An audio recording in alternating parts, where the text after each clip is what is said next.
जनगणनेच्या कामासाठी सक्तीने नियुक्ती करता येणार नाही असं नागपूर खंडपीठानं स्पष्ट केलंय। पुढच्या आदेशापर्यंत शिक्षकांवर दंडात्मक कारवाई सक्ती करू नका असंही खंडपीठानं सांगितलंय। विविध शाळा आणि संस्थांमधील कर्मचाऱ्यांनी याचिका दाखल केली होती। कोर्टानं उन्हाळी सुट्टीनंतर प्रकरण सुनावणीसाठी ठेवलंय। तुषार कोहळे आपले प्रतिनिधी आपल्याला अपडेट देतील। तुषार, खासगी विनाअनुदानित शाळांतल्या शिक्षकांसाठी हा मोठा दिलासा आहे। काय निरीक्षणं न्यायालयानं नोंदवलेली?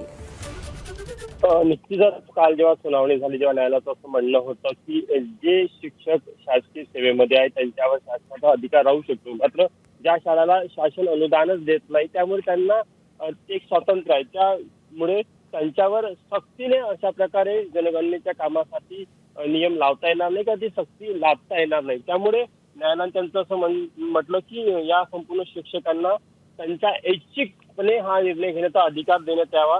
आता या संदर्भात पुढच्या सुनावणीमध्ये काय होतं हे बघणं महत्त्वाचं राहणार आहे। नागपूरच्या डिस्ट्रिक्ट एज्युकेशन सोसायटीने नागपूर खंडपीठामध्ये ही याचिका दाखल होती आणि याचिकेवर सुनावणी करताना न्यायालयाने हे निरीक्षण नोंदवलेले आहे। कुठेतरी त्या शिक्षकांना दिलासा देखील दिलेला आहे।